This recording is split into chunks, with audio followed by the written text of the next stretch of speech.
हरे कृष्ण। ओम ज्ञानतिमिरान्धस्य ज्ञानाञ्जनशलाकया चक्षुरुन्मिलितं तस्मै श्रीगुरवे नमः। कुछ लोग नए हैं, कोई नहीं है।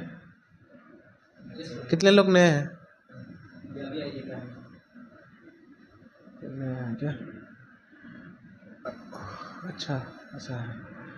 माता जी की तरफ से 50% नए हैं। ठीक है। तो हम लोग अभी भगवद गीता पढ़ रहे हैं और उसका दूसरा अध्याय का दूसरा श्लोक से शुरू होने वाला है। तो अभी जो पहला अध्याय का जो चर्चा है, आप लोग जो है थोड़ा समरी कर देंगे, नहीं तो आप लोगों को फिर कंफ्यूजन है कहाँ पे आ गए हम लोग। तो पहला अध्याय जो है उसको दो नाम से जाना जाता है, अर्जुन विषाद योग, और प्रभुपाद जी यहाँ पे नाम दिए हैं कुरुक्षेत्र के युद्ध स्थल में सैन्य निरीक्षण। यही नाम दिया ना प्रभुपाद ने, कुरुक्षेत्र के युद्ध स्थल में सैन्य निरीक्षण। तो दो नाम है। तो पहला पार्ट जो है उसमें पहला जो भगवद गीता का पहला श्लोक है वो धृतराष्ट्र जो है वो संजय को पूछते हैं कि ये जो धर्म क्षेत्र है कुरुक्षेत्र, यहाँ पे युद्ध करने के लिए आए मेरे पुत्र और पांडव लोग क्या किए। क्योंकि धृतराष्ट्र को डाउट था कि ये जो है धर्म क्षेत्र है, क्योंकि पांडव लोग जो है धार्मिक है और मेरे बच्चे लोग अधार्मिक हैं, तो इसका असर कहीं पांडव लोगों को ऐसा ना हो जाए कि पांडव लोग युद्ध जीत जाए। तो इस बहुत सारे कन्फ्यूजन थे उनको, इसलिए उन्होंने ये प्रश्न पूछा। तो उस प्रश्न के उत्तर में संजय जो है वो बताना चालू करते हैं कि कैसे जो है दोनों तरफ के जो योद्धा लोग खड़े हैं, कौन कौन खड़े हैं, वो सब बताते हैं। और उसके बाद जो है अर्जुन जो है, क्योंकि अभी भगवान को गीता का ज्ञान देना था। फैन क्यों लगाया? मैं ऐसे तो गीता का ज्ञान देना, आप लोग वो फैन लगा सकते हैं, ये फैन मत लगाइए। तो गीता का ज्ञान देना था, तो उसके लिए अभी हम अर्जुन जो है शुद्ध भक्त है। जो शुद्ध भक्त होता है इस भौतिक जगत के जो प्रॉब्लम्स है उससे परे होता है। तो अभी अर्जुन इस हमारे प्रॉब्लम से परे हैं, तो हमारे प्रॉब्लम्स तो पूछने वाले हैं नहीं। तो भगवान चाहते थे कि अर्जुन जो है वो क्या हो जाए, वो कंफ्यूजन में आ जाए, अर्जुन कंफ्यूजन में आ जाए, उनको दुख आ जाए, ताकि अर्जुन हमारे जो अंदर के सवाल है ना उसको पूछ पाए। तो अर्जुन को भगवान ने एक माध्यम बनाया। तो इसलिए क्या होता है कि अर्जुन जो है भगवान कृष्ण को बोलते हैं कि मुझे दोनों जो तरफ के योद्धा है, मैं दोनों तरफ के योद्धाओं को देखना चाहता हूँ, कौन कौन मेरे तरफ है और कौन कौन जो है ये धृतराष्ट्र का जो बेटा दुर्योधन है उसके तरफ है। तो भगवान कृष्ण क्या करते हैं, दोनों तरफ के मतलब रथ को जो है दोनों तरफ के जो आर्मी खड़े थे उनके बीच में ले आते हैं, बीच में ले आते हैं और अर्जुन को बोलते हैं कि तुम देखो। तो देखो बोल के भगवान क्या करते हैं, अर्जुन को भीष्म और द्रोण की तरफ इशारा कर देते हैं। भीष्म और द्रोण की तरफ जब इशारा करते हैं तब अर्जुन को जो है दुख प्रकट हो जाता है कि भाई ये तो मेरे दादाजी हैं, ये तो मेरे गुरु हैं और मैं इनके अगेंस्ट में लड़ने वाला हूँ। तो ऐसा जब तो फिर क्या होता है, अर्जुन जो है फिर हमारे पोजीशन पे आ जाते हैं। टेंशन, दुख, एंग्जाइटी, ये सब जो है फिर अर्जुन के अंदर मन में चलने लगता है, जो हमारे जनरली हमारे अंदर है, अटैचमेंट। तो इस तरह से जो है अर्जुन फिर प्रश्न बोलने लगते हैं कि मैं युद्ध नहीं करना चाहता। क्यों युद्ध नहीं करना चाहता? कि अर्जुन फिर बोलते हैं कि देखो हमको दया होना चाहिए। हाँ। फिर अर्जुन बोलते हैं कि अगर मैं युद्ध करूंगा, ये तो मेरे सारे रिश्तेदार हैं, ये लोग सब मर जाएंगे, तो मैं राज्य सुख किसके साथ भोग करूंगा? फिर अर्जुन बोलते हैं कि ये लोग जो है इनको मारूंगा तो मुझे पाप लग जाएगा, ये तो मेरे रिश्तेदार हैं, मेरे बुजुर्ग लोग हैं, अपने बुजुर्गों को कोई मारता है क्या, उसमें पाप लगेगा मुझे। फिर क्या बोलते हैं कि अगर मैं परिवार वालों को मार दूंगा तो सारे जो बड़े बुजुर्ग अगर घर के मर जाएंगे तो क्या हो जाएगा, स्त्रियां जो है वो विधवा हो जाएंगी, विधवा हो जाएंगी तो उनको देख रेख करने वाला कोई नहीं रहेगा। हाँ। तो पर पुरुष जो है वो क्या करेंगे, उनके ऊपर अत्याचार करेंगे, इससे क्या हो जाएगा, कुल का नाश हो जाएगा। तो इस तरह से अर्जुन जो है अलग अलग तर्क देते हैं और तर्क देके एकदम से परेशान हो जाते हैं। परेशान होके जो है वो अपने रथ के ऊपर खड़े थे और बैठ जाते हैं और बोलते हैं कि मैं युद्ध नहीं करूंगा। तो इस तरह से जो है वो सिचुएशन क्रिएट होता है कि अर्जुन एकदम से जो है हमारे जैसा व्यक्ति बन गया है अभी, पूरा दुनिया से परेशान। मैं मतलब मैं ये करूंगा तो भी प्रॉब्लम है, वो करूंगा तो भी प्रॉब्लम है, कुछ भी करूंगा तो भी प्रॉब्लम है, मतलब मैं हर जगह पे मुझे हार ही दिख रहा है, कहीं पे जीत दिख ही नहीं रहा है। लूज लूज सिचुएशन हो गया हर जगह पे। हमारे साथ बहुत बार ऐसा होता है। तो अर्जुन के साथ एकदम से ऐसा ही कंडीशन हो गया है। अब उसको हर जगह दिख रहा है कि मैं युद्ध करूंगा, जीत के भी हारने वाला हूं, हार गया तो भी हार गया, हर तरह से टेंशन। तब जो है उस पोजीशन पे फिर भगवान उनको बोलना चालू करते हैं। तो भगवान जब, तो पहला श्लोक जो है वो तो संजय बोलता है कि भगवान बोलने वाले हैं, और ये जो दूसरा श्लोक आज हम देख रहे हैं, तो इसमें अब भगवान जो है बोलना चालू करेंगे। तो ये अभी भगवान सबसे पहले भगवद गीता में यहाँ पे अभी बोलना, पहले पद से बोल रहे थे लेकिन वो इंडिकेट किया गया था कि भगवान डायरेक्टली बोल रहे हैं, लेकिन वो इनडायरेक्टली जो है संजय बोल रहे हैं कि भगवान ने ऐसा बोला, लेकिन यहाँ पे डायरेक्टली भगवान बोल रहे हैं। तो क्या बोल रहे हैं भगवान? श्री भगवान उवाच कुतस्त्वं कस्मलम इदम विषमे समुपस्थितम अनार्यम जुष्टम अस्वर्ग्यम अकीर्तिकरम अर्जुन। तो ये बहुत बड़ा इसका जो है तात्पर्य प्रभुपाद जी ने लिखा है, और तो हम लोग पहले ट्रांसलेशन देखते हैं। श्री भगवान ने कहा, हे अर्जुन, तुम्हारे मन में यह कलमश कैसे आया कैसे? यह उस मनुष्य के लिए तनिक भी अनुकूल नहीं है जो जीवन के मूल्यों को जानता हो। इससे उच्च लोक की नहीं अपितु अपयश की प्राप्ति होती है। तात्पर्य, श्री कृष्ण तथा भगवान अभिन्न है, इसलिए श्री कृष्ण को संपूर्ण गीता में भगवान ही कहा गया है। भगवान परम सत्य की पराकाष्ठा है। परम सत्य का बोध ज्ञान की 3 अवस्थाओं में होता है: ब्रह्म या निर्विशेष सर्वव्यापी चेतना, ब्रह्म या निर्विशेष सर्वव्यापी चेतना, परमात्मा या भगवान का अंतर्यामी रूप जो समस्त जीवों के हृदय में है, तथा भगवान या श्री भगवान कृष्ण। श्रीमद् भागवत में परम सत्य की ये धारणा इस प्रकार बताई गई है: वदन्ति तत्त्वविदः तत्त्वम् यत् यत् यत् सॉरी वदन्ति तत्त्वविदः तत्त्वम् यत् ज्ञेयम् अद्वयम् ब्रह्मेति परमात्मेति भगवान इति सभ्यते। परम सत्य का ज्ञाता परम सत्य का अनुभव ज्ञान की 3 अवस्थाओं में करता है, और ये सब अवस्थाएं एक रूप हैं। ये ब्रह्म, परमात्मा तथा भगवान के रूप में व्यक्त की जाती है। इन 3 दिव्य पक्षों को सूर्य के दृष्टांत द्वारा समझाया जा सकता है, क्योंकि उसके भी 3 भिन्न भिन्न पक्ष होते हैं, यथा धूप, जिसको प्रकाश भी कहा जाता है, सूर्य की सतह तथा सूर्यलोक स्वयं। जो सूर्य के प्रकाश का अध्ययन करता है वह नौसिखिया है। जो सूर्य के सतह को समझता है वह कुछ आगे बढ़ा हुआ होता है, और जो सूर्य लोक में प्रवेश कर सकता है वह उच्चतम ज्ञानी है। जो नौसिखिया सूर्य प्रकाश, उसकी विश्वव्यापी तथा उसकी निर्विशेष प्रकृति के अखंड तेज के ज्ञान से ही तुष्ट हो जाता है, वह उस व्यक्ति के समान है जो परम सत्य के ब्रह्म रूप को ही समझ सकता है। जो व्यक्ति कुछ अधिक जानकार है वह सूर्य के गोले के विषय में जान सकता है, जिसकी तुलना परम सत्य के परमात्मा स्वरूप से की जाती है। जो व्यक्ति सूर्यलोक के अंतर में प्रवेश कर सकता है उसकी तुलना उससे की जाती है जो परम सत्य के साक्षात रूप की अनुभूति प्राप्त करता है। अतः भक्तों ने परम सत्य के भगवान स्वरूप का साक्षात्कार किया है। वे सर्वोच्च आध्यात्मवादी हैं। यद्यपि परम सत्य के अध्ययन में रत सारे विद्यार्थी एक ही विषय के अध्ययन में लगे हुए हैं। ठीक है, तो यहाँ पे जो है भगवान जो है, अभी तो अर्जुन बोल रहा है कि मैं युद्ध नहीं करूंगा। सपोज आप कुछ एक क्रिकेट मैच चल रहा है, तो वहां पे जो स्टार प्लेयर है ना, वो अचानक से उसको कुछ परेशान हो जाता है और बोलता है कि मैं तो अब मैं नहीं खेलने वाला, मैं बैटिंग करने के लिए नहीं जाऊंगा, मैं नहीं जाऊंगा। तो उसको कुछ ये हो जाता है, तो कोच आके क्या करता है, उसको मोटिवेट करता है। तो यहाँ पे भगवान जो है अर्जुन को कुछ ज्ञान प्रदान नहीं कर रहे हैं, बस मोटिवेट करने की कोशिश कर रहे हैं। तो मोटिवेट करने के लिए भगवान क्या शब्द यूज कर रहे हैं?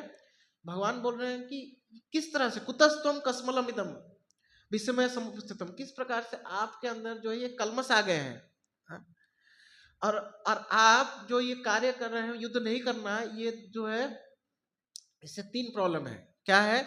कि तो ये आर्यों का कार्य नहीं है। दूसरा क्या है कि आप जो है अगर युद्ध नहीं करेंगे तो आपको क्या हो जाएगा, आपको दुर्गति हो जाएगी।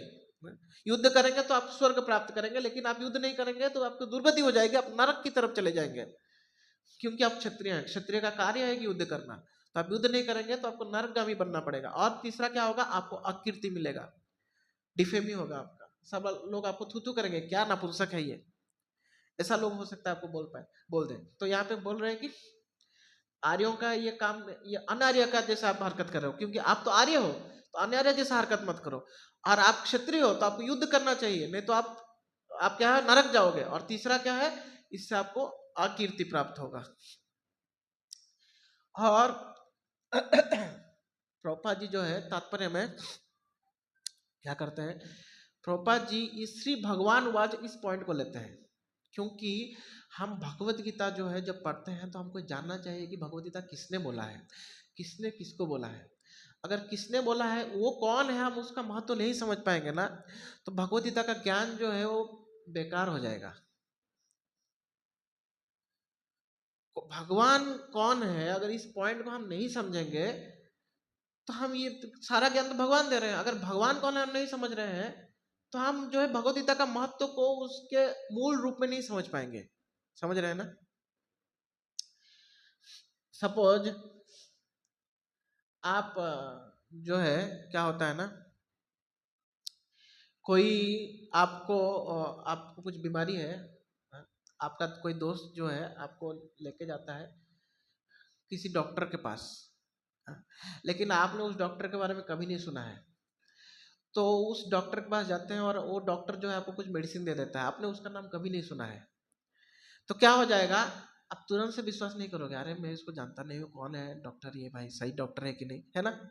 लेकिन आप अगर जानते हैं कि भाई ये डॉक्टर बहुत फेमस डॉक्टर है और इससे जो भी मेडिसिन मिलता है ना वो परफेक्टली हमारा इलाज कर देता है, तो आप तुरंत वो मेडिसिन को एक्सेप्ट कर लेंगे। तो ऐसे ही भगवान कौन है इसका जानना बहुत जरूरी है, खास करके अभी के समय में जहाँ पे बहुत सारे अपसंप्रदाय फैल गए हैं, बहुत सारे लोग भगवद गीता में कमेंट्री लिखते हैं,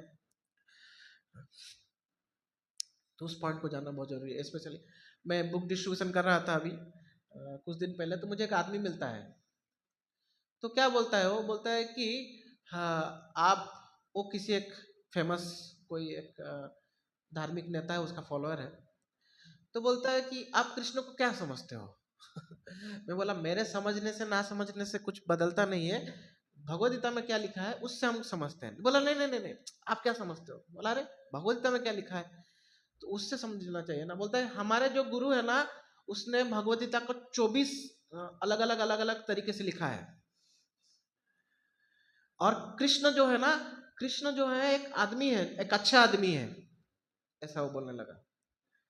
तो क्योंकि मेरे पास समय नहीं था और वो पूरा बकवास कर रहा था, तो मैं बोल, और वो मेरा बात नहीं समझने वाला था, मतलब वो मुझे मुझे ज्ञान देने का प्रयास कर रहा था। कोई अगर एक होता है कि कोई पूछता है, लेकिन उसका मूड क्या था कि भाई तुम सीखो, तुमको कुछ मालूम नहीं, तुम लोग एक गीता बेच रहे हो, हमारे गुरु ने 24 गीता लिखा है। तो उसने बोला कि देखो एक व्यक्ति है, कृष्ण एक व्यक्ति है, वो भगवान नहीं है, वो व्यक्ति है।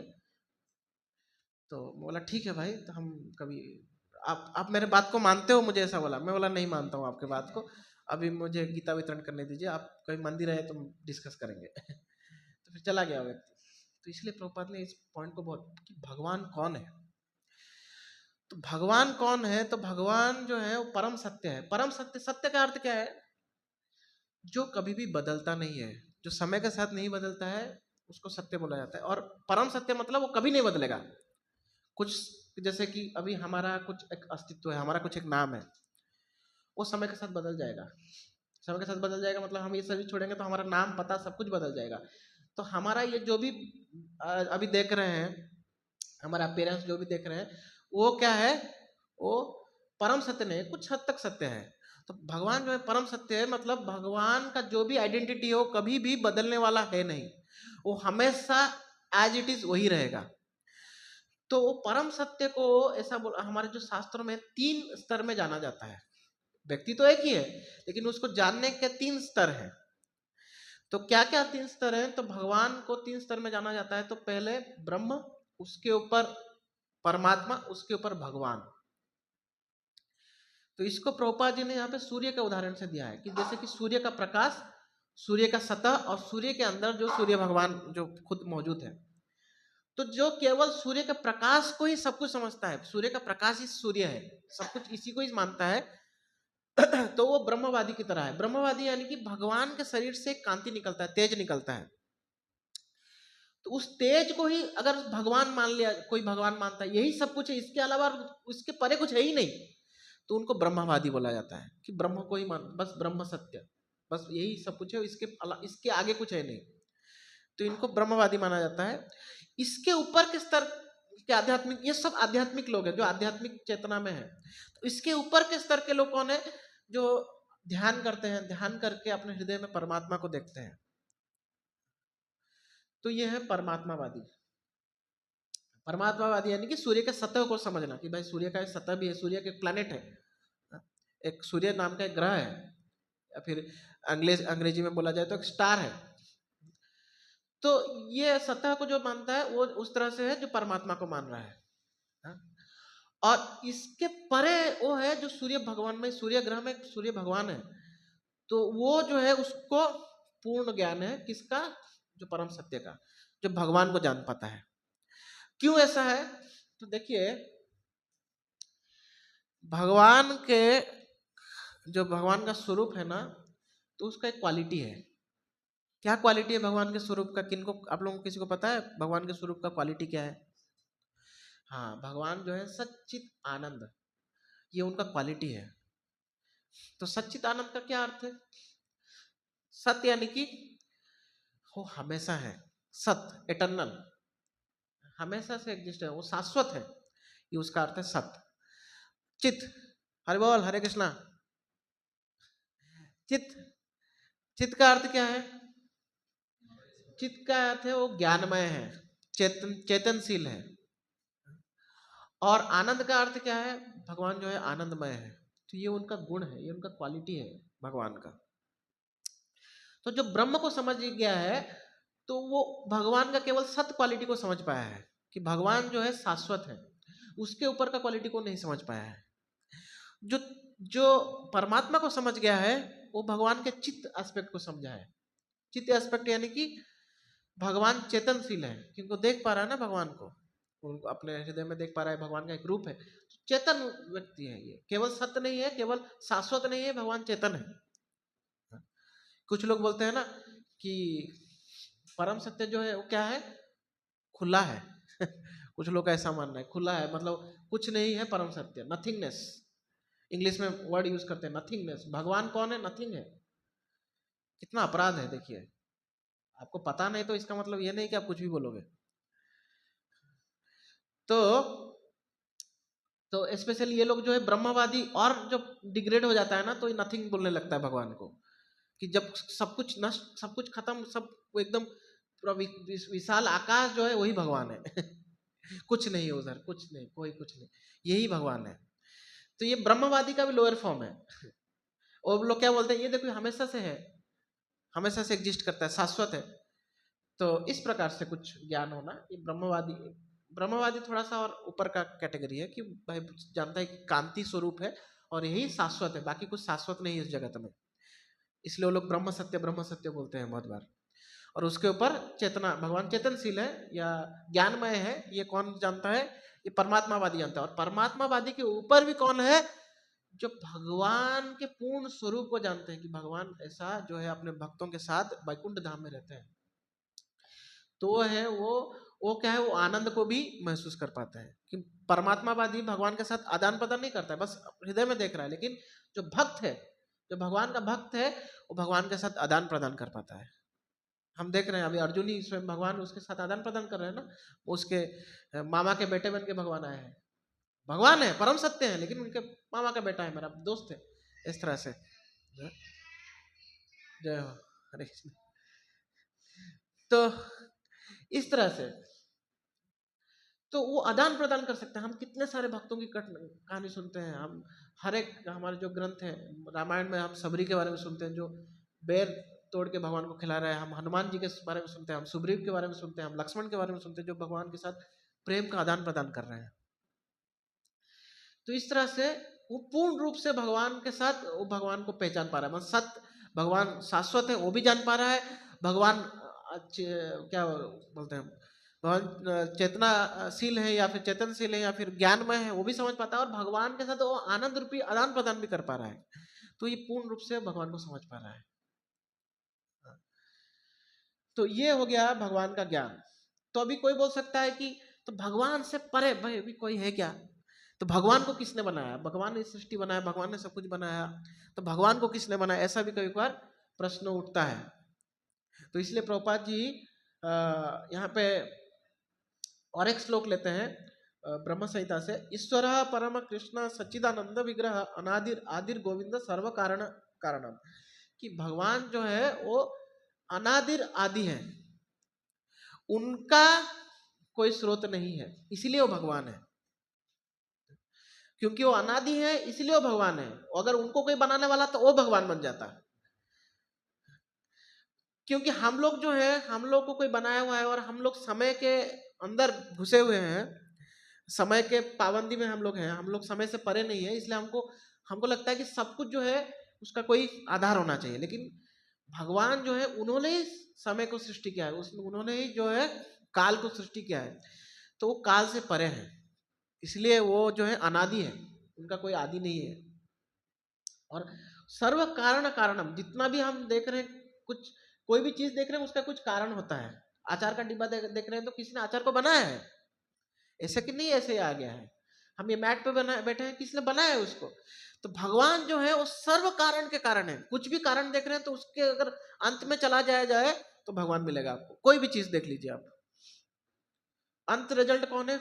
मुख्य मतलब सबसे पहले किससे आया है चीजें? तो भगवान से आया है। फिर धीरे फिर किसी और ने कुछ बना, फिर किसी ने उसको डेवलप किया, किसने फिर हुआ ऐसा। तो सबसे पहले भगवान है, तो इसलिए वो सर्व कारण कारणम है। और भी एक, तो यहाँ पे प्रोपा जी फिर तात्पर्य हम थोड़ा पढ़ते हैं, उसमें क्या लिखा है। भागवत में भी भगवान के नाना अवतारों की सूची है, किंतु कृष्ण को आदि भगवान बताया गया है। तो यहाँ पे प्रभुपाद जी फिर एस्टेब्लिश क्या करते हैं कि बाकी जितने भी अवतार हैं उस, अब भगवान जो है अलग अलग अलग अलग रूप में आते हैं, तो उसमें भी सभी रूपों के स्रोत जो है वो कौन है? वो कृष्ण है। ये जो श्लोक में जो बताया जा रहा है, ईश्वर परम कृष्ण सच्चिदानंद विग्रह अनादिर आदिर गोविंद सर्व कारण कारण। कि केवल यहाँ पे भगवान को भी हम देखेंगे तो भी लेंगे, भगवान राम रूप में भी है, भगवान कृष्ण रूप में भी है, भगवान नरसिंह रूप में भी है, भगवान बराह रूप में भी है। उसमें भी अवतारी कौन है? अवतारी कृष्ण है, उनसे ही सारे अवतार निकले हुए हैं। ऐसा जो है प्रभुपाद जी यहाँ पे श्लोक से बता रहे हैं। तो और भी फिर प्रभुपाद जी भागवतम का एक श्लोक लेते हैं। भागवतम के प्रथम स्कंद के तीसरे अध्याय का 28वां नंबर श्लोक, वो क्या बोलता है? एते चांसः कलह पुंसः कृष्णस्तु भगवान स्वयं इंद्रियारी व्याकुलम लोकम हृदयंती युगे युगे। कि जितने सारे एते अंश कलह पुंसः, तो जितने सारे अंश और कलाएं हैं, इसका क्या अर्थ है? कि जितने सारे अवतार हैं और अवतारों के अवतार हैं, कृष्णस्तु भगवान स्वयं, लेकिन स्वयं भगवान कौन है? वो कृष्ण है। क्या एग्जाम्पल है? इसका एग्जाम्पल देते हैं कि जैसे कि एक दिया हम लोग जब दिया लगाते हैं तो पहले एक दिया में को जलाते हैं, बत्ती को जलाते हैं, फिर सारे दियाओं को उससे जला देते हैं। तो सब दिया एक जैसा ही शक्ति है ना? लेकिन फिर भी जिस दिया से हमने लगाया वो पहला दिया था। तो ऐसा ही सारे अवतार सब एक है, लेकिन फिर भी कृष्ण जो है वो अवतार है, कृष्ण से ही सारे अवतार आए हैं। मतलब इसका मतलब क्या है प्रभु जी? भगवान कृष्ण जो है वो सबसे ऊपर है, बाकी राम उनसे नीचे है, नरसिंह उनसे नीचे है? नहीं, एक ही है, लेकिन अवतारी कौन है? वो कृष्ण है। कृष्ण मूल है। मतलब भगवान का जो मूल स्वरूप है वो कृष्ण स्वरूप है, ऐसा ये श्लोक बोलता है श्रीमद् भागवत पुराण का। अब हम क्लियर हो गए कि भगवान को कितने स्तर में जाना जा सकता है और भगवान का मूल स्वरूप क्या है। अब हम जानते हैं कि भगवान का जो हम एक नेचर तो देखें सच्चिदानंद है, तो भगवान किसको कहा जा सकता है? कृष्ण को तो बोला जा रहा है, तो और कुछ उसमें भगवान के कुछ गुण बताए गए हैं क्या? तो फिर प्रभुपाद जी जो है प्रभुपाद जी लेते हैं पराशर मुनि। पराशर मुनि जो है भगवान ये शब्द किसको बोल सकते हैं भगवान, हाँ? तो उसके लिए एक डेफिनेशन दिया है कि भाई कृष्ण कौन है, कैसे पता चलेगा भाई कि राम, ये भगवान राम है, राम को हम भगवान क्यों बोल रहे हैं, कृष्ण को भगवान क्यों बोल रहे हैं, तो कुछ तो गुण होना चाहिए ना, तो कैसे पता चलेगा? तो पराशर मुनि क्या बोलते हैं, ऐश्वर्य से समग्रस्य वीर्य से श्रेय ज्ञान वैराग्यम चैव सणा भग इतिरिना, कि ये जो 6 चीजें जिसके अंदर पूर्ण रूप से है वो कौन है? वही भगवान है। ऐश्वर्य से समग्र से वीर्य से ऐसा श्रेय, तो जिसके अंदर सारा फेम, मतलब क्या बोल सकते हैं फेम को, फेमस मतलब प्रसिद्धि, सारा प्रसिद्धि जिसके अंदर है, ऐश्वर्य से समग्र से वीर्य, सारा बल जिसके अंदर है, वीर्य यस यस मतलब प्रसिद्धि हो गया, बल हो गया, फिर ऐसा श्रेय सारा धन, कोई बोल सकता है कोई करोड़पति है, कोई अरबपति है, कोई ये नहीं बोल सकता है लक्ष्मीपति है तो लक्ष्मीपति केवल केवल नारायण है। तो सारा धन जो है, सारा धन का स्रोत भगवान है। और क्या है? ज्ञान वैराग्य, सारा ज्ञान, सारा ज्ञान का स्रोत कौन है? भगवान है। और वैराग्य, सारा वैराग्य का स्रोत भी भगवान है। जनरली जिसके पास धन होता है, जिसके पास ज्ञान होता है, जिसके पास ऐश्वर्य से मतलब जिसका सुंदरता होती है, तो वो क्या होता है, वो जनरली घमंडी होता है। लेकिन भगवान यहाँ पे क्या है? वैरागी है। सारा वैराग्य भी भगवान के अंदर है। तो ये 6 चीज जिसके अंदर पूर्ण रूप से है वो कौन है? वही भगवान है। अगर हम किसी को देख रहे हैं वो खुद को भगवान बोल रहे हैं, तो ये 6 चीज उसके अंदर 100% होना चाहिए, तभी वो भगवान है। नहीं है तो भगवान नहीं कहा जा सकता। तो हमारे इस दुनिया में ऐसा कोई नहीं है। कोई अमीर बहुत हो सकता है, लेकिन हो सकता है सुंदर ना देखना हो, सुंदर है अमीर है ये, लेकिन वो मतलब दिमाग भी है, लेकिन फिर हो सकता है कि वो शक्ति ना हो। चलो बॉडी बिल्डर भी है लेकिन हो सकता है क्या वो वैरागी ना हो। सब है लेकिन 100% नहीं हो सकता, हो सकता है 100% ना हो उसके अंदर। वैरागी भी हो, इंसान बहुत कमा रहा है, दान भी बहुत दे रहा है, सुंदर भी बहुत है, दिमाग वाला भी बहुत है, बॉडी बिल्डर भी है, लेकिन 100% तो नहीं है ना। तो केवल 100% किसके अंदर है? वो भगवान के अंदर है। तो ये भगवान के गुण प्रभुपाद जी इसलिए सब स्टार्टिंग में ही प्रभुपाद जी बोल रहे हैं कि हम उस मूड से गीता को पढ़ें कि इस गीता को किन्होंने बोला है? जो परम सत्य है, जिसके ऊपर कोई नहीं है, जो सर्वशक्तिमान है, जो सर्वज्ञानी है, वो इस ज्ञान को दे रहे हैं। तो इस ज्ञान के ऊपर और कोई ज्ञान नहीं है, ये हमको समझना चाहिए। इस ज्ञान के ऊपर और कोई ज्ञान नहीं है, ये सारे ज्ञान का सार यही है। इस मामले में हम एकदम क्लियर होना चाहिए। बहुत सारे ज्ञानी लोग बोलते हैं कि यार वेद वेद इंपॉर्टेंट है, ये गीता वीता इतना इंपॉर्टेंट नहीं है, बहुत सब बात होता है। तो हमको एक क्लियर अंडरस्टैंडिंग होना चाहिए। इसलिए प्रभुपाद जी ने स्टार्टिंग में जब भगवान बोलना चालू किया तो भगवान के बारे में ज्यादा बोल रहे हैं, लेकिन यहाँ पे आप श्लोक को देखोगे तो अर्जुन को भगवान डांट रहे हैं, तो अर्जुन को क्यों डांट रहे हैं उस टॉपिक पे बोलना चाहिए, लेकिन प्रभुपाद ने पहले 3-4 पैराग्राफ उसी बात पे बोले। अब जो है भगवान प्रभुपाद जी जो है इस श्लोक के मीनिंग पे आ रहे हैं, जो जो भगवान ने बोला है वो क्यों बोला है, अब आ रहे हैं प्रभुपाद जी। भगवान की उपस्थिति में अर्जुन द्वारा स्वजनों के लिए शोक करना सर्वथा अशोभनीय है, अतः कृष्ण ने कुतः शब्द से अपना आश्चर्य व्यक्त किया है। आर्य जैसी सभ्य जाति के किसी व्यक्ति से ऐसी मलिनता की उम्मीद नहीं की जाती। आर्य शब्द उन व्यक्तियों पर लागू होता है जो जीवन के मूल्य को जानते हैं और जिनकी सभ्यता आत्म साक्षात्कार पर निर्भर करती है। देहात्म बुद्धि से प्रेरित मनुष्यों को यह ज्ञान नहीं रहता कि जीवन का उद्देश्य परम सत्य विष्णु या भगवान का साक्षात्कार है। तो यहाँ पे यहाँ पे प्रभुपाद जी बोल रहे हैं कि आर्य किसको कहा जाता है। तो आर्य वो है जो आत्म साक्षात्कार के लिए कार्य करता है। ऐसा नहीं कि किसी को भी आर्य बोल दिया जाए। तो आर्य जो है जो भगवान आत्म साक्षात्कार और जो वेदों पे आधारित अपना जीवन जीते हैं, जो धर्म पे आधारित जीवन जीते थे, उनको आर्य बोला जाता था। तो यहाँ पे अर्जुन क्योंकि क्षत्रिय हैं तो उनका कार्य था कि धर्म की रक्षा करना, और यहाँ पे वो पलायन कर रहे हैं, तो इसलिए भगवान जो है उनको डांट रहे हैं कि तुम जो है ये गड़बड़ कर रहे हो तुम। तो अभी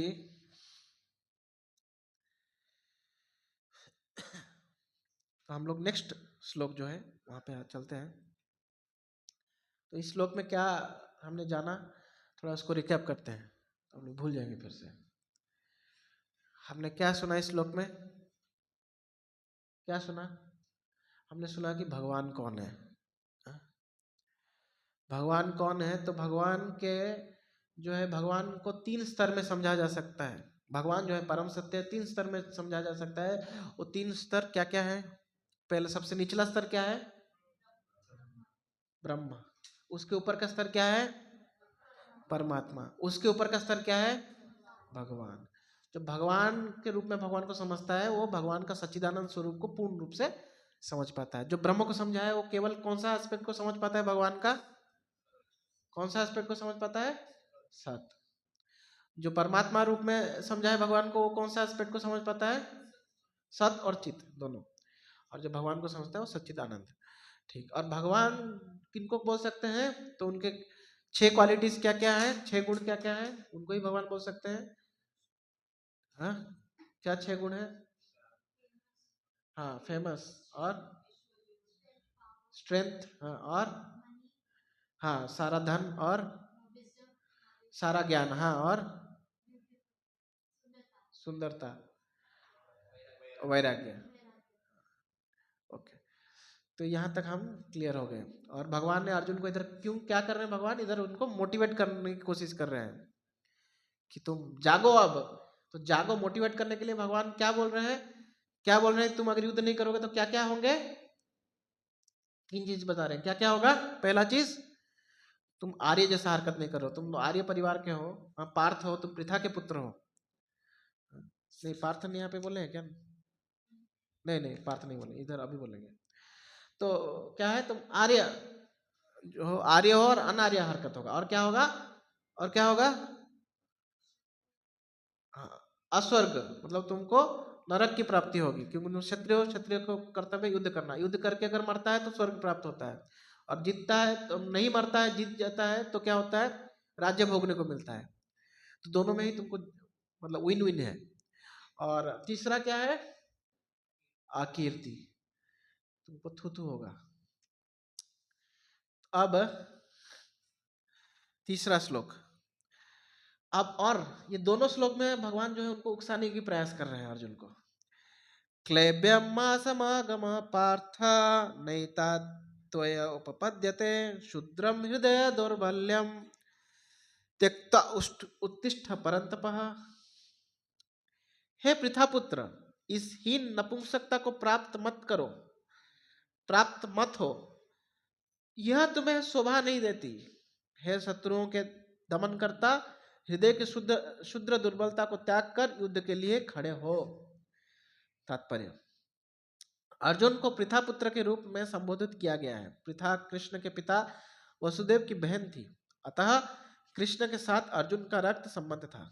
यदि क्षत्रिय पुत्र लड़ने से मना करता है तो वह नाम का क्षत्रिय है, और यदि ब्राह्मण पुत्र अपवित्र कार्य करता है तो नाम का ब्राह्मण है। ऐसे क्षत्रिय तथा ब्राह्मण अपने पिता के अयोग्य पुत्र होते हैं। अतः कृष्ण यह नहीं चाहते थे कि अर्जुन अयोग्य क्षत्रिय पुत्र कहलाए। अर्जुन कृष्ण का घनिष्ठ मित्र था, और कृष्ण प्रत्यक्ष रूप से उसके रथ का संचालन कर रहे थे। किंतु इन सब गुणों के होते हुए भी यदि अर्जुन युद्ध भूमि को छोड़ता है तो वह अत्यंत निंदनीय कार्य करेगा। अतः कृष्ण ने कहा कि ऐसी प्रवृत्ति अर्जुन के व्यक्तित्व को शोभा नहीं देती। अर्जुन यह तर्क कर सकता था कि वह परम पूज्य भीष्म तथा स्वजनों के प्रति उदार दृष्टिकोण के कारण युद्ध भूमि छोड़ रहा है, किंतु कृष्ण ऐसी उदारता को केवल हृदय दौर्बल्य मानते हैं। ऐसी झूठी उदारता का अनुमोदन एक भी शास्त्र नहीं करता। अतः अर्जुन जैसे व्यक्ति को कृष्ण के प्रत्यक्ष निर्देशन में ऐसी उदारता या कथाकथित अहिंसा का परित्याग कर देना चाहिए। तो यहाँ पे और अर्जुन जो है, कृष्ण ने अभी बोला थोड़ा और बोले कि थोड़ा सा अभी फिर भी अर्जुन जो है, फिर भी अर्जुन चुप थे। तो कृष्ण को बोला कि इनको थोड़ा सा मोटिवेट करने के लिए और थोड़ा स्ट्रॉन्ग वर्ड्स यूज करने पड़ेंगे। पहले तो उनको बोल रहे थे कि क्या क्या प्रॉब्लम हो सकता है, आप डायरेक्टली हमला कर रहे हैं कृष्ण अर्जुन पे शब्दों से। क्या बोल रहे हैं? क्लैब्यम मा समागम पार्थ क्षुद्रम हृदय दौर्बल्यम। तो क्लेब्यम का अर्थ क्या है? क्लेब्यम का अर्थ है कि नपुंसक।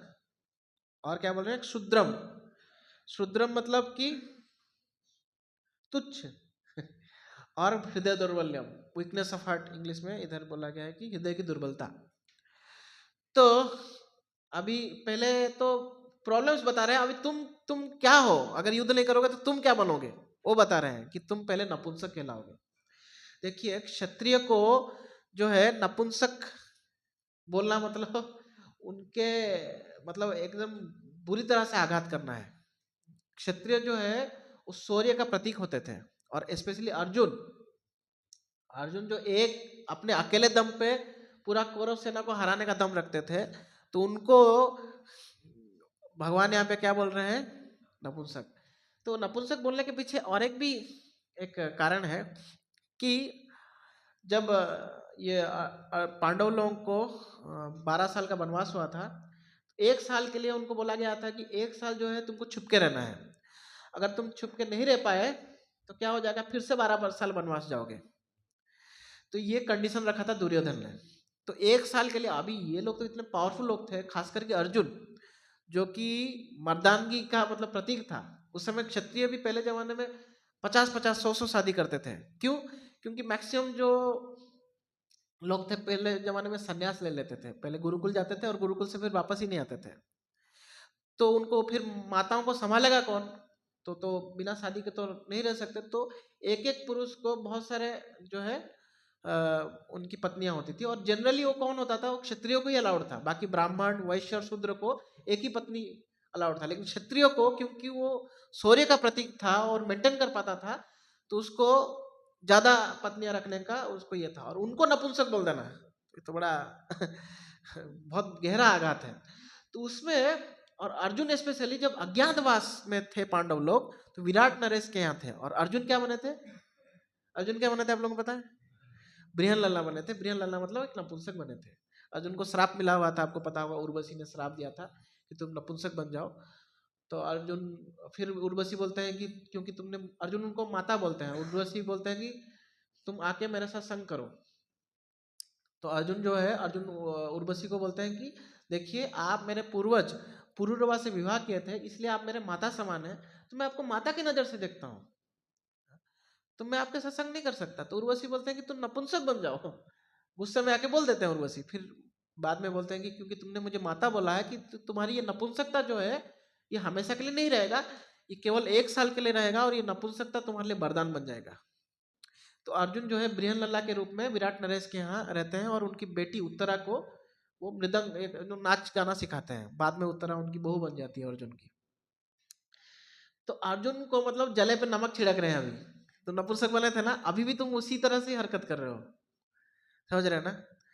कि तो मतलब पुरानी बातें याद दिलाते हैं कि देखो, हम भी कभी कभार किसी के ऊपर बहुत गुस्सा हो जाते हैं, तो उसको नीचा दिखाने के लिए कुछ पुराना उसके साथ कुछ मतलब दुर्घटना घटी थी, तो उसको याद दिलाते हैं, देखो तुम उस समय उधर से गाली खाया था ना, कुछ बोलते हैं, या फिर उसने तुमको देखो धक्के मार कर निकाला था ना। तो इस तरह से भगवान यहाँ पे अर्जुन को ऐसे ही बोल रहे हैं। क्या बोल रहे हैं? कि तुम नपुंसक की तरह क्यों हरकत कर रहे हो? केवल नपुंसक नहीं, तुम जो है क्या तुच्छ हो। तुच्छ लोग ऐसा कार्य करते हैं, तुम्हारे जैसे क्षत्रिय को और इसलिए उनको पृथा भी बोल रहे हैं कि तुम एक क्षत्राणी के पुत्र हो, तुम एक क्षत्रिय के पुत्र हो, तुम पृथा के पुत्र हो। तो तुमको ये तो बिल्कुल जो है तुमको शोभा नहीं देता। मतलब माता पिता को ही बोलते हैं, देखो कहाँ तुम्हारा माँ बाप, देखो कितने बड़े लोग हैं, और तुम क्या। कभी कभार हम किसी को मतलब किसी को अगर उकसाना हो तो ऐसे शब्द यूज करते हैं ना, तो पहले बोल रहे हैं कि तुम नपुंसक हो, नपुंसक की तरह हरकत कर रहे हो। दूसरा उसको उनके परिवार को फिर ले लेते हैं कि कहाँ देखो तुम्हारे माँ इतनी बड़ी क्षत्रियाणी है पृथा, और तुम उसके पुत्र पार्थ हो, तुम देखो क्या हरकत कर रहे हो, और हृदय दुर्बलता, तुम्हारा हृदय भी बहुत कमजोर हो गया है। तो भगवान वास्तव में क्या कर रहे हैं, अर्जुन को मतलब धक्का मारे और उठ लड़ाई कर। तो लेकिन अर्जुन जो है, अर्जुन का जो दुख था इतना गहरा था, अर्जुन को इस बातों का कोई असर नहीं होता है, उल्टा वो चिढ़ जाते हैं। भगवान चाहते थे कि ये जो है ये अभी हाँ ठीक है जोश में आ जाए युद्ध करे, लेकिन अर्जुन उल्टा क्या हो जाता है, अर्जुन चिढ़ जाते हैं। और प्रभुपाद जी जो है तात्पर्य में स्पेशली पॉइंट को उठाते हैं कि देखो भगवान जो बोलते हैं वही धर्म है। हाँ, और अर्जुन जो इधर जो बोल रहे हैं कि दया होना चाहिए, तो ये दया वास्तव में दया नहीं है, ये क्या है, ये झूठा दया है, ये सही दया नहीं है। इसको इंग्लिश में बोलते हैं फॉल्स कंपैशन। किधर कृपा किधर करुणा होना चाहिए वो भी हमको कई बार नहीं मालूम होता है। तो मैं बहुत बार एक एग्जांपल देता हूँ। तो कभी कभार क्या होता है ना, कई बार लोग एक एक एक आदमी क्या आता है कि बर्थडे में, सच घटना है, मतलब वो न्यूज़पेपर में निकला था, तो अपने बर्थडे में बहुत सारे गरीब बच्चों को केएफसी से चिकन ला के खिलाता है। तो उसको लगता है कि मैं दया कर रहा हूँ इन लोगों के ऊपर, तो खुद तो पाप कर रहा है और बच्चों को भी उस पाप में अनजाने में ढकेल रहा है। तो हमको पता ही नहीं दया किसके ऊपर करना चाहिए। कई बार हम अधर्मियों को भी साथ देते हैं, अरे दया होना चाहिए, दया होना चाहिए, मालूम ही नहीं दया क्या होता है। तो इसलिए जो है अर्जुन भी यहाँ पे कुछ ऐसा ही अधर्मियों का साथ, अधर्मियों को नहीं मारने का बात कर रहे हैं, तो ये वास्तव में दया नहीं है, और भगवान इस चीज को बता रहे हैं। भगवान जो बताते हैं वास्तव में वही धर्म है। तो अब अर्जुन बोलना शुरू करेंगे। अब भगवान ने 2 श्लोक बोल दिए, उनको पूरा उकसा दिया अभी। तो अब अर्जुन जो है, अभी देखिए अर्जुन का क्या मूड है, ये सब 2 श्लोक बोलने के बाद अर्जुन भगवान, तो अब अर्जुन का क्या मूड है। तो अर्जुन क्या बोलते हैं,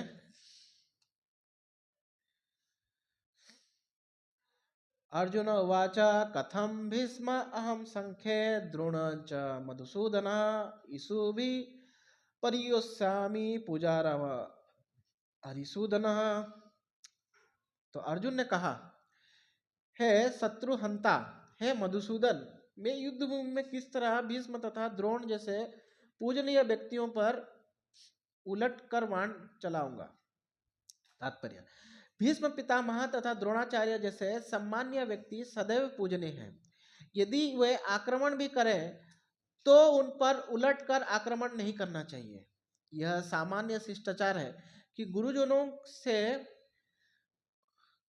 क्या लिखा है, वाग युद्ध, वाग युद्ध मतलब वाणी का युद्ध, वाग युद्ध भी ना किया जाए।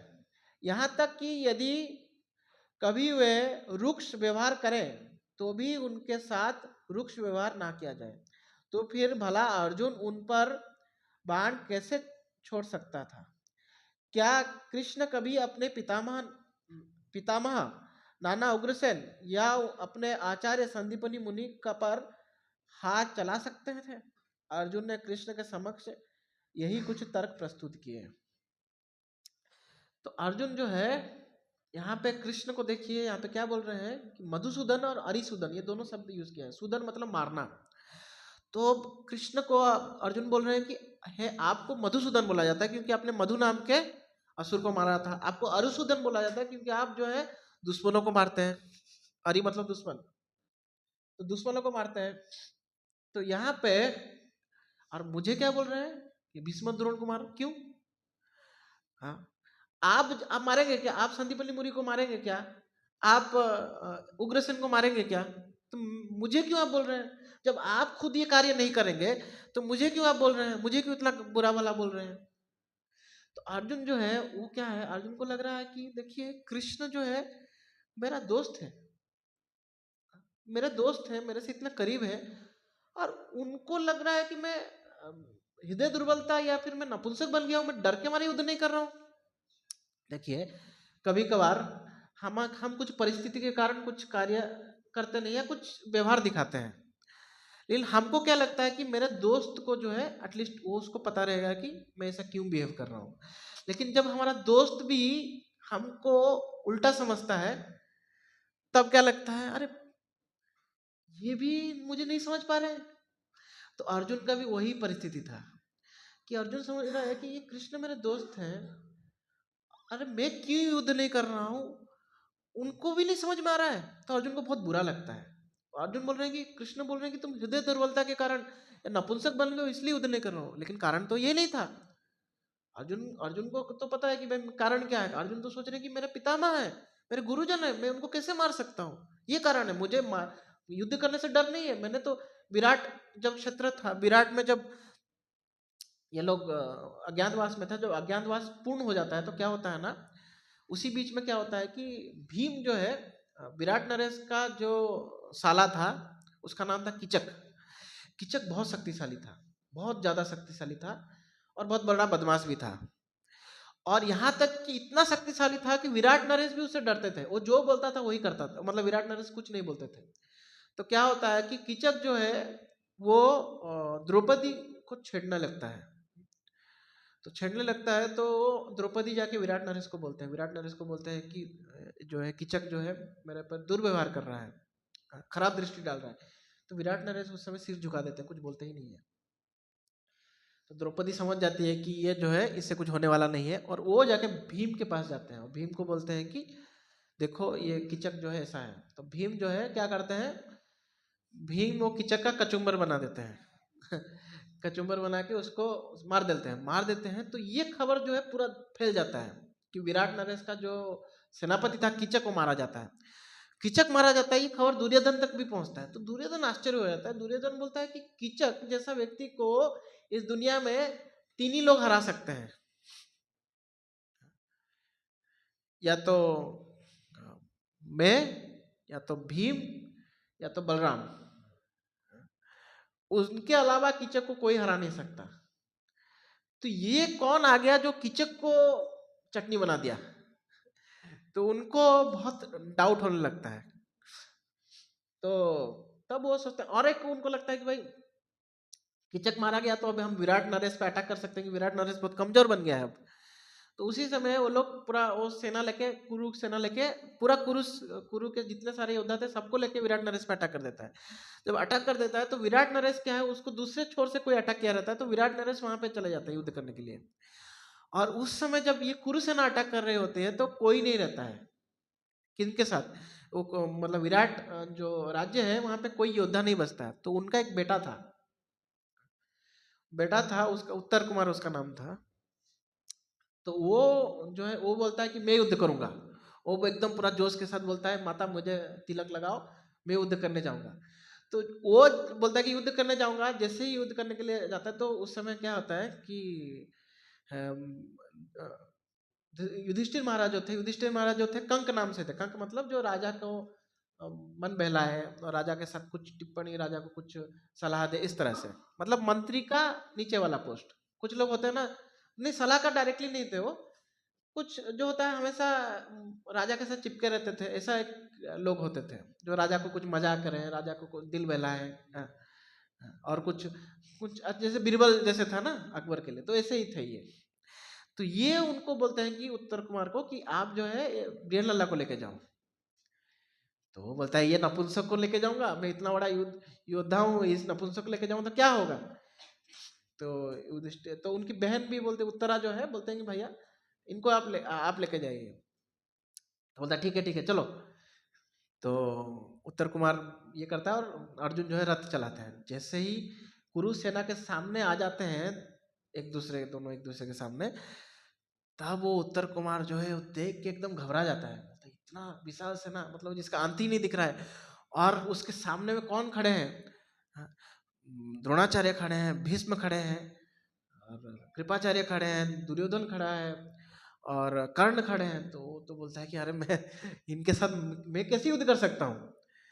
तो मैं युद्ध नहीं कर सकता करके बोलता है कि मैं तो मारा जाऊंगा, ये तो साक्षात आत्महत्या करने जैसा हो गया।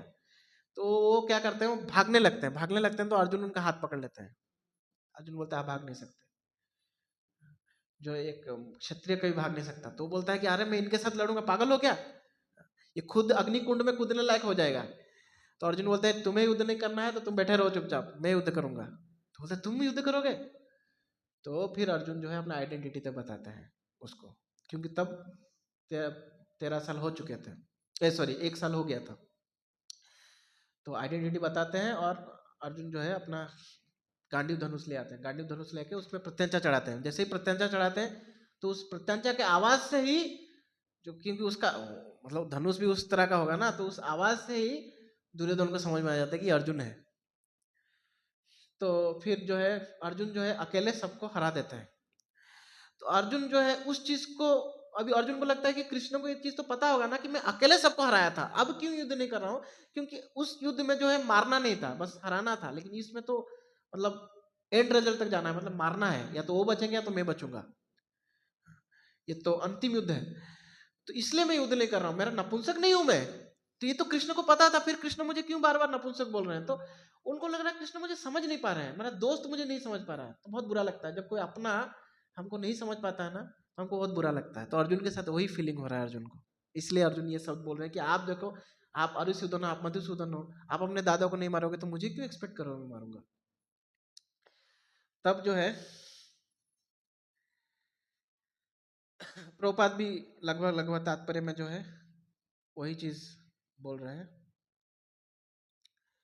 अब 5th श्लोक, और हमारे पास 2 मिनट ही बचा है। मैं सोच रहा था 6ठा श्लोक तक चले जाते हैं। ठीक है, ये 5वां श्लोक में एंड करेंगे आज। गुरु न हत्वा हि महानुभावाम श्रेयो भोक्तुम भविक्षम अपीह लोके हत्वार्थ कामास्तु गुरुम यही यही व भुंज्य भोगान रुधिर प्रदिग्धान।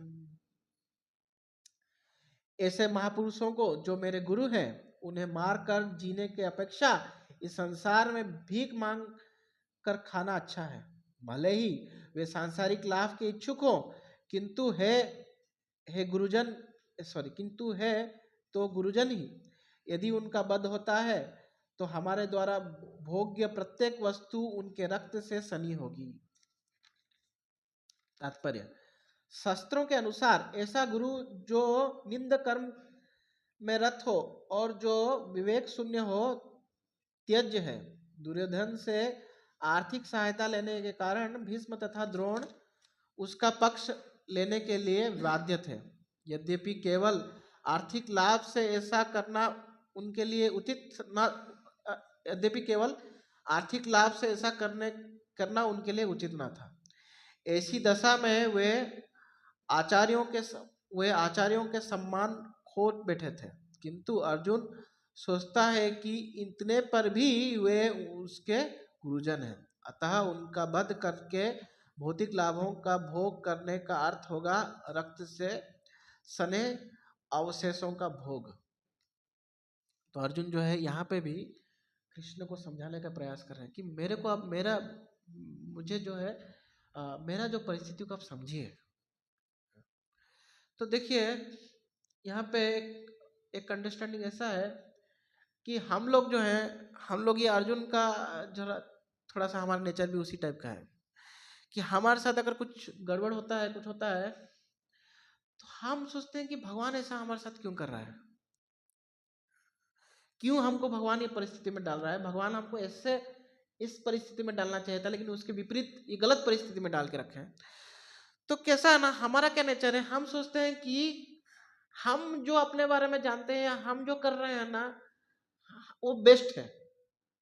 लेकिन हमको समझना चाहिए कि हमारे बारे में हमसे ज्यादा भगवान को पता है, क्योंकि हम ये शरीर के बारे में हमको ज्ञात है, हमारा जो ये शरीर हमको मिला हुआ है। लेकिन हम क्या है, हम आत्मा है। आत्मा जो है अनंत है, इसलिए हमको अनंत शरीर मिला हुआ है और अनंत शरीरों का ज्ञान भगवान को है कि किस शरीर में हमने क्या कार्य किया था, कब किस वजह से हमको कौन सा शरीर मिला हुआ था, किस वजह से हमको ये शरीर मिला हुआ है, किस वजह से हमको ये फल भुगतना पड़ रहा है। ये सब ज्ञान भगवान को है। और भगवान को पता है कि इसके साथ ये होने से इसका फायदा है। लेकिन क्या हम सोचते हैं कि हम जैसा है भगवान उस तरह से चलना चाहिए, हाँ? हमारे मन के हिसाब से भगवान चलना चाहिए। तो ये बहुत बड़ा गलतफहमी है। हमको ये समझना चाहिए कि भगवान जो करते हैं हमारे मंगल के लिए करते हैं। ये सोच का होना बहुत जरूरी है। हम जब हमारे गुरु महाराज, जब परम पूज्य गोपाल कृष्ण महाराज आते थे तो हम भक्त लोग पूछते थे, महाराज हेल्थ कैसा है? तो महाराज बोलते थे कि better than it should have been कि मेरा जो तबीयत है वो जैसा होना चाहिए था उससे अच्छा है। क्यों? तो उनका कहना है कि भगवान जो है वो एक्चुअली मेरा और तबीयत खराब होना चाहिए था, भगवान ने मेरे को अच्छा तबीयत को ठीक करके रखा है।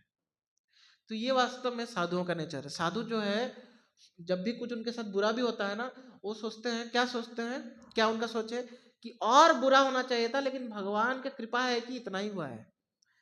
किसी साधु का अगर उंगली थोड़ा सा कट जाता है तो सोचता है कि मेरा हाथ कटने वाला था लेकिन भगवान ने बस ये उंगली का काट दिया। वास्तव में ये जो है ये सच्चाई है। और इस सच्चाई को जब तक हम एक्सेप्ट नहीं करते ना तब तक हम बहुत फ्रस्ट्रेटेड रहेंगे, क्योंकि दुनिया हमारे हिसाब से नहीं चलने वाला दुनिया जो है हम जैसा सोच रहे हैं वैसा नहीं चलने वाला। और वैसा चले भी तो भी क्या है, हम अपना हित कर रहे हैं ये भी कोई गारंटी नहीं है। हो सकता है हम अपने लिए सबसे बड़ा मतलब खराब कार्य कर रहे हैं। जैसे कि कोई शराबी है तो अगर उसको शराब खरीदने के लिए पैसा नहीं मिलता तो वो सोचता है भगवान मेरे लिए ऐसा क्यों किया, मुझे पैसा क्यों नहीं दिया लेकिन अगर पैसा मिलके वो शराब पिएगा तो उसके लिए और खराब है, उसका हेल्थ और खराब होगा। तो हमको ये पॉइंट समझना चाहिए। तो यहाँ पे अर्जुन जो है वही चीज जो है, अर्जुन उस चीज को समझ नहीं पा रहे हैं। तो अर्जुन और तर्क दे रहे हैं कि अर्जुन बोल रहे हैं कि ठीक है, आप बोल सकते हैं कि जो तो भगवान यहाँ पे आचार्य लोग क्या बोलते हैं कि भगवान बोल रहे हैं कि ठीक है तुम युद्ध नहीं करोगे तो क्या करोगे, और तुम बोल रहे हो कि तुम इनको मारना नहीं चाहते हो, लेकिन ये जो तुम्हारे गुरु बोल रहे हो, तुम्हारे पितामह बोल रहे हो, इन्होंने गलत कार्य किया है, ये अधर्मी का साथ दे रहे हैं, लोग गलत कार्य किए हैं। तुम जो बोल रहे हो मेरे गुरु संदीपनी मुनि या फिर मेरे नाना जी उग्रसेन, उन्होंने गलत कार्य नहीं किया था, गलती का साथ नहीं दिया था। तो ये तुम्हारे गुरु और तुम्हारे जो दादाजी हैं इन्होंने गलत व्यक्ति का साथ दिया है, इसलिए अधर्मी है, इसलिए इनको मारना चाहिए। और दूसरा पॉइंट, अगर तुम इनको नहीं मारते हो तो तुम क्या करोगे? तो अर्जुन उन दोनों का उत्तर इधर देते हैं। अर्जुन क्या उत्तर देते हैं कि भले ही वो गलत कार्य में लगे हुए हैं लेकिन फिर भी मेरे लिए गुरुजन है। और दूसरा अर्जुन बोलते हैं कि मैं युद्ध नहीं करूंगा तो मैं भिक्षा मांग के जीऊंगा। तो भगवान पूछते क्या करोगे? तो मैं भिक्षा मांग के जीऊंगा, मैं भिक्षा मांग के भी जीने के लिए तैयार हूं, लेकिन मैं इनके खून से सनी हुई राज्य मुझे नहीं चाहिए, वो राज्य जो इनके खून से सना हुआ हो वो नहीं चाहिए। तो देखिए भीष्म और द्रोण सबसे बड़ा गलती कहाँ पे किए थे? तो सबसे बड़ा गलती था जब द्रौपदी का वस्त्र हरण हो रहा था तो ये दोनों चुप थे। तो वहां पे क्या होता है ना, देखिए महाभारत में एक कर्तव्य के एक स्तर पे एक बात बोली गई है और एक भक्ति के स्तर पे बात बोली गई है। तो जब भीष्म का चुप्पी साधना, उसके पीछे दोनों के अलग अलग कारण है। तो कर्तव्य के पद पर भीष्म ने प्रतिज्ञा लिया था कि जो भी राजा बनेगा कहाँ का, हस्तिनापुर का, मैं उसको रक्षा करूंगा, उसके बात को कभी नहीं टालूंगा, जो बोलेगा मैं उसको सपोर्ट करूंगा। तो यहाँ पे दुर्योधन जो था वो राजा नहीं था, लेकिन किसका प्रतिनिधि था? धृतराष्ट्र का। और धृतराष्ट्र राजा था, तो उसी हिसाब से दुर्योधन की बातों की रक्षा करना किसका कर्तव्य था? भीष्म का। इसलिए वहां पे भीष्म चुप रहे। और जब द्रौपदी उनको पूछती है कि आप जो है आप कैसे इस बात पर कुछ बोल नहीं रहे हैं, जब युधिष्ठिर मुझे दांव पे लगा दिया, आप कैसे जो है उसको रोके नहीं? तो भीष्म बोलते हैं कि एक पत्नी पे उसका पति का पूर्ण अधिकार है, ऐसा हमारा शास्त्र बोलता है। तो पत्नी जो है, पति जो है वो पत्नी के साथ पत्नी को ऐसा दांव पे लगा सकता है। तो वहां पे लेकिन धर्म क्या कहता है? धर्म ये बोलता है कि किसी भी स्त्री का जो है लज्जा को मान को रखना, ये सबसे बड़ा धर्म है। ये पत्नी धर्म से भी ऊपर का धर्म है। तो इसलिए वहां पे उनको रोकना चाहिए था, लेकिन फिर भी वो लोग रोके नहीं, क्योंकि उनके हृदय में, अभी भक्ति का पाठ हम देखते हैं, क्योंकि भीष्म जो है भगवान कृष्ण के बहुत बड़े भक्त थे। तो भगवान कृष्ण जो है उनके हृदय में परमात्मा के रूप में बैठे हुए बोले कि तुम कुछ मत बोलो, तुम चुप रहो, क्यों? कि भगवान ये दिखाना चाहते हैं कि केवल एक ही रक्षक है। उस जो वो लीला भगवान ने यही किया था, इसलिए वो रचा था वो लीला, ताकि ये प्रदर्शित हो सके कि केवल इस दुनिया में हमारा एक ही रक्षक है। वो कौन है? भगवान है। भगवान को छोड़ के कोई हमारी रक्षा नहीं कर सकता। वहां पे देखिए, द्रौपदी के 5 पति थे और वो लोग इतने शक्तिशाली थे कि पूरा कौरव सेना को हरा सकते थे। वो लोग चुप बैठे थे। भीष्म पितामह थे। भीष्म पितामह जो है, उनका बोला जाता है कि उनके सामने कोई क्षत्रिय नहीं टिक सकता, वो भी चुप थे। द्रोण, आचार्य द्रोण थे, वो भी चुप बैठे थे। तो ये सारे आचार्य लोग चुप बैठे थे। क्यों? क्योंकि भगवान ने उनके हृदय में बोला था तुम लोग चुप रहो। स्पेशली भीष्म, क्योंकि द्रौपदी ने भीष्म की और इस मतलब उनको लगा था कि ये शायद मेरी रक्षा करेंगे, मेरे पति लोग ने तो मुझे दांव पे लगा दिया, तो शायद ये मेरी रक्षा करेंगे। लेकिन वो भी वहां पे बोलते हैं कि पति का पूरा अधिकार है, वो पत्नी को दांव पे लगा सकता है, जबकि वो गलत है। वो भीष्म पितामह को भी मालूम है कि गलत है, लेकिन फिर भी उनके मुख से ये बात निकलती है। तो क्योंकि भगवान वहां पे दिखाना चाहते हैं, क्योंकि ये सब भगवान के ही निजी पार्षद हैं, तो उनके पार्षदों के थ्रू भगवान जो है हमको ज्ञान देना चाहते हैं कि अकेला क्या मारे कृष्णा राखे कृष्णा मारे के। भगवान जब बचाना चाहते हैं तो कोई मार नहीं सकता हमको। ये पॉइंट वहां पे वो भगवान दर्शाते हैं। तो ऐसा है, तो वहां पे तो इस कारण से ये लोग दोनों, जो गुरु द्रोण और भीष्म जो है, ये दोनों अधर्मी बन गए। तो अधर्मी गुरु को त्याग कर देना चाहिए। हम लोग अभी हमारे भागवतम जो है, हमारे मंदिर में जो भागवतम में चर्चा हो रहा है, तो वही पॉइंट पे चर्चा हो रहा है। किनका? तो बलि महाराज और उनके गुरु शुक्राचार्य। तो बलि महाराज को शुक्राचार्य जो है मना करते हैं कि भाई वामन देव को तुम जो है प्रतिज्ञा मत करो, कुछ देने का प्रतिज्ञा मत करो, ये विष्णु है, सब कुछ ले जाएगा। तो वहां पे बलि महाराज जो है शुक्राचार्य की बात को नहीं मानते हैं। वहां बोलते हैं कि अगर ये विष्णु है, विष्णु मांगने के लिए आए हैं, तो मैं उनको दूंगा, क्योंकि भगवान है, सब कुछ तो उनका ही है। तो वहां पे अपने गुरु को ही वो साइड कर देते हैं। अगर गुरु जो है भगवान की बात को एक्सेप्ट नहीं कर रहा है, तो गुरु को भी साइड किया जा सकता है। ये पॉइंट जो है हमको उधर सीखने को मिलता है। तो यही चीज जो है भगवान अर्जुन को बताना चाह रहे हैं, लेकिन अर्जुन क्या बोल रहे हैं कि नहीं नहीं नहीं, ये लोग ये बुरा भी किया, फिर भी मेरे गुरु हैं, और इनको मैं नहीं, मैं मुझे लगे तो मैं भिक्षा मांगने के लिए तैयार हूँ। यहाँ पे अर्जुन का और एक नेचर भी दिखता है कि अर्जुन केवल अपने बारे में सोच रहे हैं कि मुझे दुख मिलेगा, लेकिन अर्जुन ये नहीं समझ पा रहे हैं कि मैं अगर युद्ध नहीं करूंगा तो क्या हो रहा है, मैं भी अधर्म कर रहा हूँ। क्यों?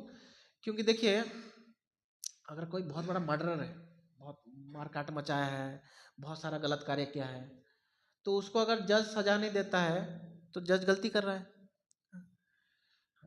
और उसी व्यक्ति को अगर राजा बना दिया जाए, भाई यही राजा बनेगा, तो कितना बड़ा पाप हो जाएगा, मतलब कितना और गलत कार्य हो जाएंगे। तो दुर्योधन तो ऐसा ही व्यक्ति था ना, दुर्योधन, कर्ण, ये सब ऐसे ही व्यक्ति थे। अरे अपने भाई के पत्नी को जो उनके कपड़े उतारना चाहता है, तो कैसा व्यक्ति होगा, उसका कैसा सोच होगा।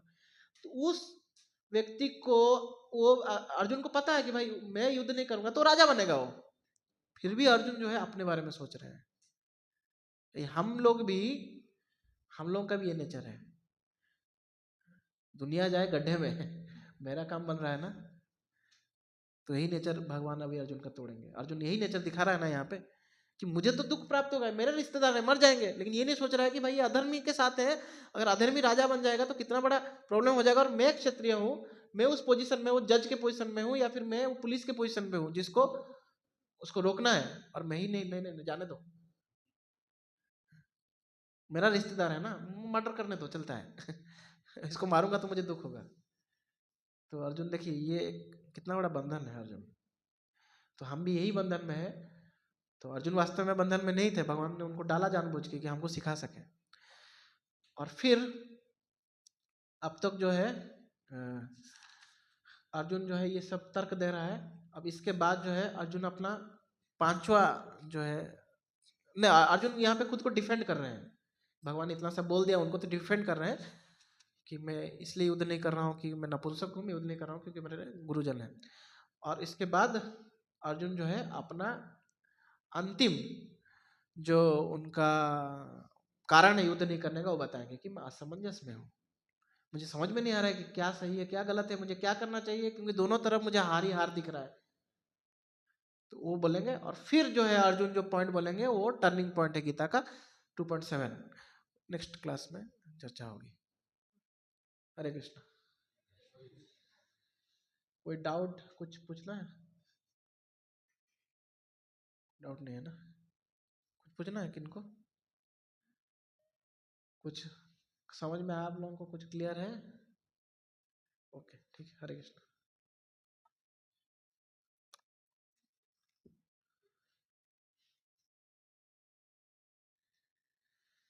Hare Krishna, Hare Krishna, Krishna Krishna, Hare Hare.